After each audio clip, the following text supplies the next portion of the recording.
మార్చి 18 కొరకు సేచ్ స్పర్జన్ గారు రాసిన ధ్యానం చదువుతున్నాను, వినండి. యథార్థవంతుల ప్రార్థన ఆయనకు ఆనందకరము. సామెతలు 15వ అధ్యాయం 8వ వచనం. ఇది కూడా వాగ్దానంతో సమానమైనదే. ఎందుకంటే ఇందులో ఉన్న విషయం ప్రస్తుత కాలానికి సంబంధించిన నిజాన్ని వెల్లడి చేస్తున్నది. ఈ నిజం ఎన్ని తరాలైనా నిజంగానే ఉంటుంది. యథార్థవంతుల ప్రార్థనలో దేవునికి గొప్ప ఆనందం దొరుకుతుంది. మీరే నా ఆనందం అని వారితో చెబుతాడు దేవుడు. మన మొదటి ప్రాధాన్యత యథార్థంగా జీవించటం. ఇటుగాని అటుగాని పడిపోకుండా నిదానంగా సాగిపోవాలి. మన పద్ధతులలో కుటిలత్వం ఉండకూడదు. దుష్టత్వం ఎదుట మనం ఎన్నడూ సాగిలపడకూడదు. ఖచ్చితమైన యథార్థతతో ముక్కుసూటిగా సాగిపోదాం. మనం అటూ ఇటూ ఊగటం మొదలుపెట్టామా మన జీవితం కొట్టుకుపోతుంది.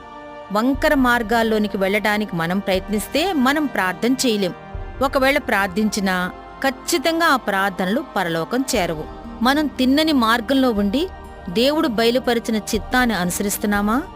అలా అయితే మనం ఎక్కువగా ప్రార్థిద్దాం. ఒకవేళ మన ప్రార్థనలు దేవునికి ఆనందం కలిగించాలనుకుంటే ఆయనకు ఆనందం కలిగించే మార్గంలో ఉన్న ఆటంకాలు తొలగించుకోవాలి.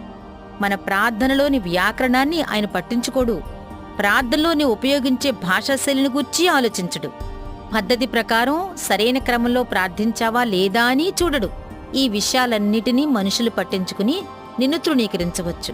తండ్రిగా తన స్వంత బిడ్డలమైన మనం ముద్దుగా పలికే ఆ నత్తి మాటల్లోనే ఆయన ఆనందిస్తాడు.